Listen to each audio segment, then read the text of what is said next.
ये भगवा गमछा आप जो देख रहे हो, ये बाला साहेब ठाकरे जी के शिवसेना की पहचान हुआ करती थी।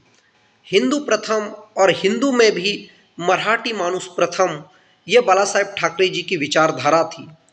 बाला साहेब ठाकरे जी की शिवसेना जो टूट गई, फूट गई और कुछ लोग गुवाहाटी चले गए और फिर से उनमें से बहुत से लोग चुनकर भी आए। आज बाला साहेब ठाकरे की विरासत चलाने का दावा उनके पुत्र उद्धव ठाकरे और उनके पुत्र के पुत्र आदित्य ठाकरे करते हैं। लेकिन आदित्य ठाकरे जी से कुछ सवाल पूछने चाहिए। विधान भवन की सीढ़ियों पर बैठकर आप उन्हीं लोगों को चिढ़ा रहे हो जो लोग आपके दादाजी ने जिन्हें इमर्ज किया, एज ए लीडर बनाया, या यूँ कहे आपके पिताजी ने उनको सियासी महत्व दिया और वो सियासत में आगे बढ़े। आज उन्होंने आपका साथ छोड़ दिया, लेकिन क्या उन्हें चिढ़ाकर क्या हासिल होने वाला है? कुछ हासिल होने वाला नहीं है। फ्रस्ट्रेशन है, आप निकाल रहे हो, मुस्कान चेहरे पे ला रहे हो जो असल में है नहीं। आदित्य ठाकरे जी, आप हंस रहे हो, लेकिन आपके चेहरे पर हंसी है, आपके दिल में हंसी नहीं है। इस बात को आपको समझना है। आप अब एक एक्सपीरियंस्ड पॉलिटिशियन हो चुके हो, 11 साल आपको हो चुके हैं as a full time politician. लेकिन इन 11 सालों में आपने क्या सीखा? बचकाना हरकतें लगती है जब सीढ़ियों पर बैठकर आप उन विधायकों को या उन मंत्रियों को चिढ़ाते हो जो आपके घोर विरोधी है, सत्ता में बैठे हुए हैं।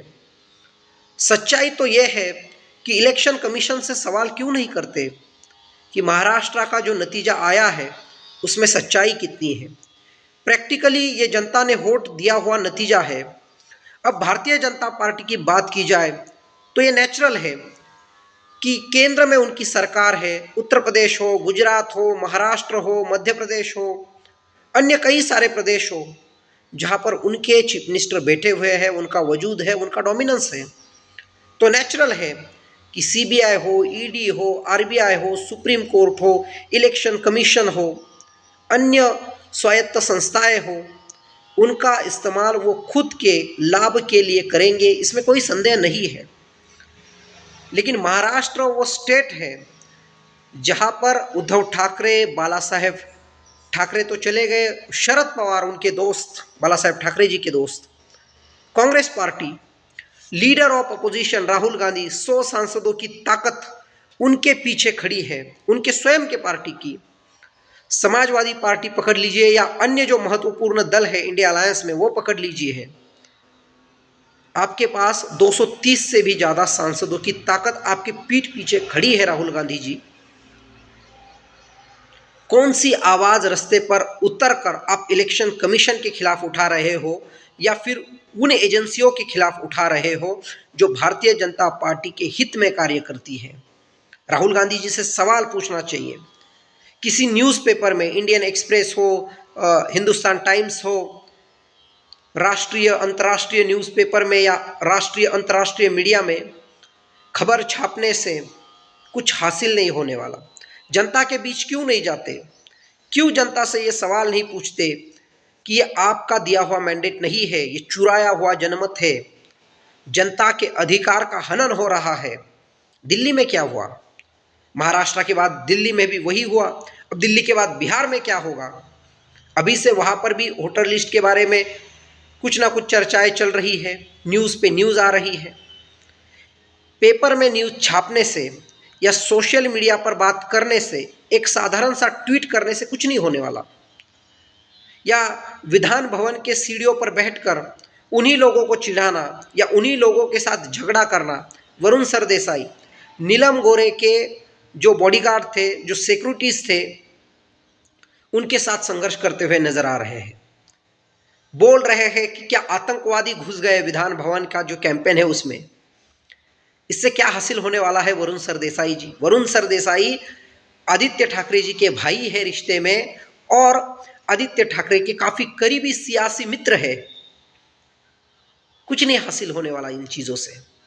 वो बाला साहेब ठाकरे, शिवसेना का कोई भी विधायक हो, सांसद हो, मंत्री हो, वो 10 बार सोचता था किसके साथ राइवल कर रहा हूँ, मैं किसके साथ गद्दारी कर रहा हूँ। क्या उद्धव ठाकरे में वो करिश्मा है? क्या उद्धव ठाकरे जी के पुत्र में वो करिश्मा है? क्या वो एग्रेसिव इंटेंट आदित्य ठाकरे द्वारा सच में रास्ते पर उतर कर दिखाया जाता है? अब दो भाई साथ में आ गए, अच्छी बात है। उद्धव ठाकरे और राज ठाकरे एक साथ मंच साझा करते हुए एक साथ आए। देवेंद्र फडणवीस ने उन्हें मिलाया। बाला साहेब ठाकरे जो कर न सके वो देवेंद्र फडणवीस ने किया। कौन कह रहा है? राज ठाकरे कह रहे हैं। क्या हासिल होगा आप दोनों के साथ में आने से? चलो म्युनिसिपल कॉरपोरेशन आप जीत लोगे मुंबई की, मान लेते हैं। उसमें भी भारतीय जनता पार्टी काफ़ी सोर्सेस का इस्तेमाल करने वाली है। मुंबई महानगर पालिका जो म्युनिसिपल कॉरपोरेशन है वो जीतने के लिए अन्य जो भी पुणे हो, नासिक हो, नगर हो, जितनी भी म्युनिसिपल कॉरपोरेशन महाराष्ट्र के भीतर है, अजीत पवार, एकनाथ शिंदे ये कह रहे हैं कि हम भारतीय जनता पार्टी के साथ ही रहेंगे, साथ रहकर लड़ेंगे। क्या पावर है! नीतीश राणे मजाकिया अंदाज में, लेकिन उसके पीछे एक सीरियसनेस है। उन्होंने क्या कहा? हमारे विधायक है 132, उद्धव ठाकरे के है 20, राज ठाकरे का तो कोई विधायक है ही नहीं, तो उनकी ताकत कितनी है? आपको आपकी ताकत दिखाई जा रही है। लोग जिनकी कुछ हैसियत नहीं थी आपके सामने, बाला साहेब जी के सामने, वो लोग आपको आंख दिखा रहे हैं। कोमड़ी चोर कहने से कुछ नहीं होने वाला। विधान भवन की सीढ़ियों पर बैठकर किसी को कोमड़ी चोर कहने से कुछ नहीं होने वाला। रास्ते पर उतरना पड़ेगा, जनता के बीच जाना पड़ेगा। सवाल 12 करोड़ जनता का है। सवाल आपके सत्ता का नहीं है। ग्लैमर है, पूरा ग्लैमर है। सत्ता, ओहदा, सिंहासन, आगे पीछे सिक्योरिटीज, रिसोर्सेस, कितने रिसोर्सेस भारतीय जनता पार्टी के पास है। आपसे कई ज़्यादा रिसोर्सेस उनके पास है। कांग्रेस के नेता, जब कांग्रेस की सत्ता थी, उन्होंने भी चलो घोटाले पे घोटाले किए होंगे, अपने घर भरे होंगे, लेकिन वो पैसा अब बाहर आ रहा है क्या? पार्टी फंड के लिए इस्तेमाल हो रहा है क्या? महाराष्ट्र में जो हुआ, आप एक न्यूज़ आर्टिकल लिख देते हो, leader of opposition, as a leader of opposition Rahul ji रास्ते पे क्यों नहीं उतरते? 12 करोड़ जनता के हक का, अधिकार का हनन हुआ है क्या? उन 12 करोड़ लोगों के साथ गद्दारी की गई है क्या? सच में लोकतंत्र जीवित है क्या? कोई नहीं उठा रहा। चुनाव आया, चुनाव हो गया। अजीत पवार जी के बहुत सारे विधायक चुन के आए, एकनाथ शिंदे जी के बहुत सारे आए, और भारतीय जनता पार्टी मानो सुपर पावर ही बन गई। मोदी जी के लहर में 125 विधायक उनके चुन के आए थे। अब उससे भी 7 ज़्यादा विधायक उनके चुन के आए हैं। 132 विधायक बने। कैसे बने? जनता के वोट से बने। ये इलेक्शन कमीशन के द्वारा बनाए गए। अरविंद केजरीवाल जी, वो अरविंद केजरीवाल, चलो आप रेफरेंस दोगे इंदिरा गांधी चुनाव हार गई, आप रेफरेंस दोगे राहुल गांधी अमेठी से चुनाव हार गए, चलो मानते हैं वो लोकतांत्रिक हार थी। अरविंद केजरीवाल गुजरात में जाकर, नरेंद्र मोदी और अमित शाह जी के गुजरात में जाकर 13% वोट शेयर लेते हैं, 5 विधायक उनके चुन के आते हैं। वो अरविंद केजरीवाल जो पंजाब में जाकर अपने पार्टी को सत्ता दिलाते हैं, वो अरविंद केजरीवाल कैसे चुनाव हार गए विधायकी का? सवाल है। वोटिंग में गड़बड़ हुई है क्या? यूट्यूबर, बहुत सारे यूट्यूबर जिन्हें लाखों लोग देखते हैं, वो बता रहे हैं कि अरविंद केजरीवाल जी का जो क्षेत्र है, विधानसभा क्षेत्र, वहां पर ब्लैक वोटिंग हुआ है, लीगल वोट को डिक्रीज किया गया है। किसी को कुछ लेना देना नहीं। यदि लोकतंत्र मशीनरी में छुपा हुआ है या लोकतंत्र गफले में, घोटाले में छिपा हुआ है, तो क्या इसे लोकतंत्र कहना चाहिए? सवाल है। राहुल गांधी, शरद पवार या इंडिया अलायंस के जितने भी अन्य जिम्मेदार नेता है, अखिलेश यादव, राष्ट्रीय स्तर पर हो, और महाराष्ट्र का चुनाव तो फिक्स ही था, ऐसा बताया जा रहा है। और भारतीय जनता पार्टी के पास इतने रिसोर्सेस आ चुके हैं। भारतीय जनता पार्टी का राष्ट्रीय नेतृत्व हो या प्रादेशिक नेतृत्व हो, उत्तर प्रदेश में और महाराष्ट्र में तो एग्रेसिव है उनका प्रादेशिक नेतृत्व। राष्ट्रीय नेतृत्व तो अमित शाह जी चला रहे हैं, वो तो हमेशा एग्रेसिव इंटेंट में रहते हैं। तो उस इंटेंट को क्या आप रोक रहे हो? अध्ययन का विषय नहीं है तो आचरण करने की जरूरत है। लीडर ऑफ अपोजिशन कोई आर्टिकल लिख दे, इससे नहीं होता राहुल जी। आपको सोचना चाहिए, जनादेश सही दिशा में जा रहा है क्या जनादेश फिर उसे दबाया जा रहा है? अपोजिशन की भूमिका सही तरीके से है ही नहीं। विधान भवन की सीढ़ियों पे बैठते हो, जयंत पाटिल जो महाराष्ट्र के 1990 से विधायक है, आज लगभग ये 25 और वो 10-35 साल से जयंत पाटिल नाम के एक नेता महाराष्ट्र में विधायक है। वो आदित्य ठाकरे जी कुछ कह रहे हैं और वो हंस रहे हैं। बचकाना हरकतें लगती है। बच्चे जैसा दिमाग रखकर लोकतंत्र की रक्षा नहीं की जाती। जयंत पाटिल साहब, you are the senior most leader of Maharashtra. आप फाइनेंस मिनिस्टर रहे, आप होम मिनिस्टर रहे, भले ही आप डिप्टी चीफ मिनिस्टर या चीफ मिनिस्टर नहीं बन पाए, but you are the responsible leader. आप क्या कर रहे हो? आदित्य ठाकरे के साथ बैठकर चिढ़ा रहे हो, हंस रहे हो। भास्कर जाधव उठकर कुछ कह रहे हैं। भास्कर जाधव, आपका हिस्ट्री क्या है? आपका औहदा क्या है? आप एक सीनियर नेता हो। कुछ नहीं होने वाला, इन चीजों से कुछ नहीं होने वाला। देवेंद्र फडणवीस तो मन ही मन में हंस रहे होंगे कि उन्होंने विपक्ष को बच्चे की तरह बना दिया। देवेंद्र फडणवीस वो तो काफी शातिर है।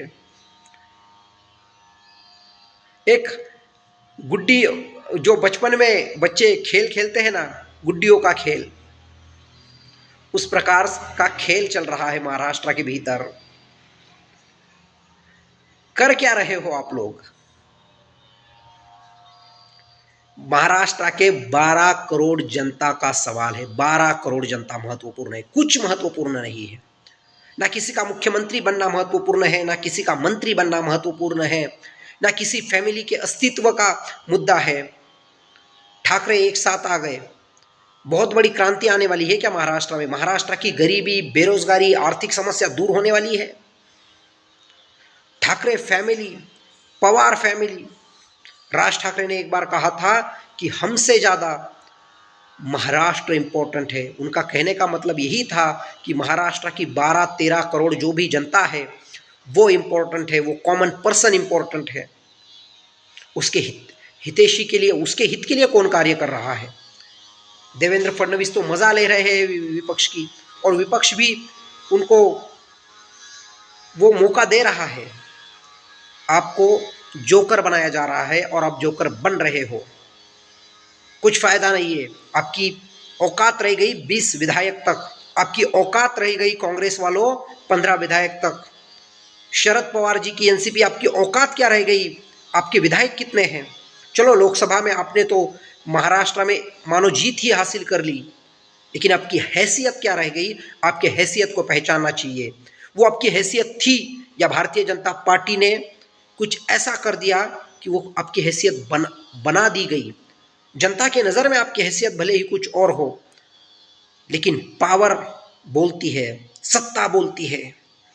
उस सत्ता को समझना जरूरी है।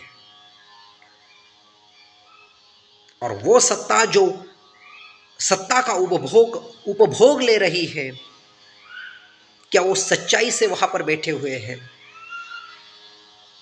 कोई एक गांव उठता है और कहता है कि फ्रॉड हुआ है, और जो भी जर्नलिस्ट महाराष्ट्र में थे पूरे, कुछ नहीं है, ग्लैमर है, ग्लैमर। इतना याद रखना, हुस्न का इतना गुरूर ना करो। हुस्न भी बाद में हुस्न नहीं रहता जब उसकी उम्र निकल जाती है। It is right and it is fact.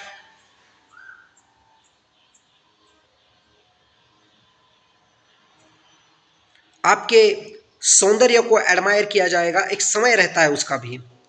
वही सौंदर्य बार बार देखा जाए तो उसकी कोई कीमत नहीं रहती, उसकी कोई हैसियत नहीं रहती। ये सच्चाई है। और महाराष्ट्र के सियासत के जितने भी बड़े नेता हैं, उद्धव ठाकरे, शरद पवार, जयंत पाटिल, जितेंद्र आव्हाड, भास्कर जाधव, जो भी नीचे लेयर के नेता है, अंबादास दानवे, वो भी अब अच्छे नेता इमर्ज हो रहे हैं।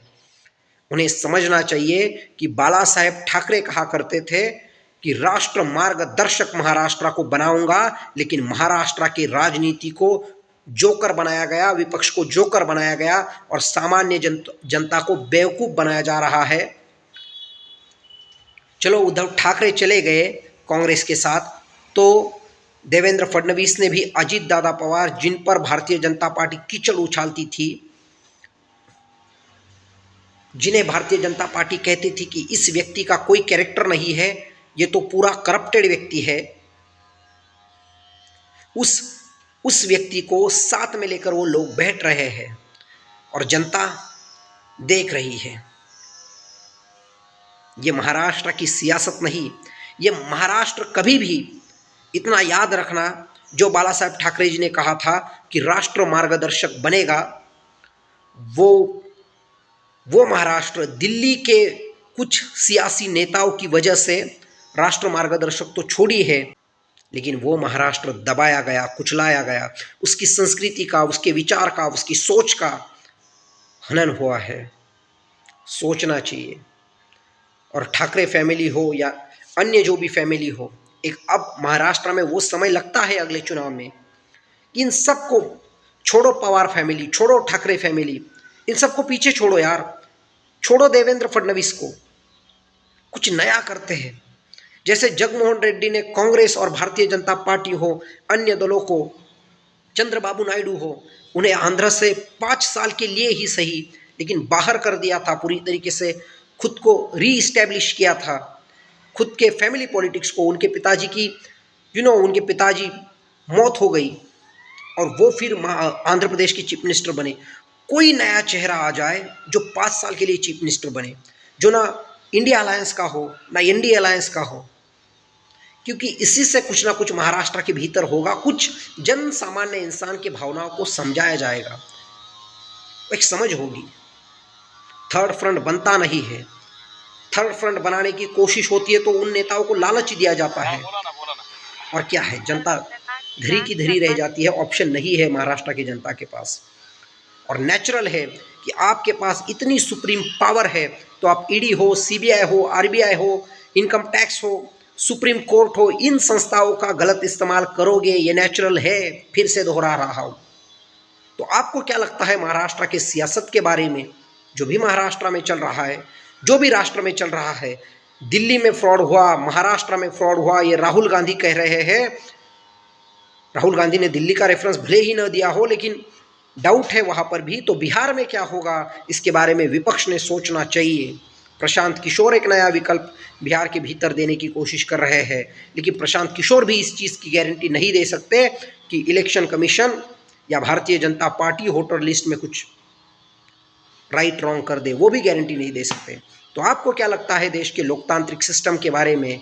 आपको क्या लगता है नरेंद्र मोदी जी ने क्या सच में लोकतंत्र को सक्षम किया है या फिर उसे पूरी तरीके से कमज़ोर कर दिया है?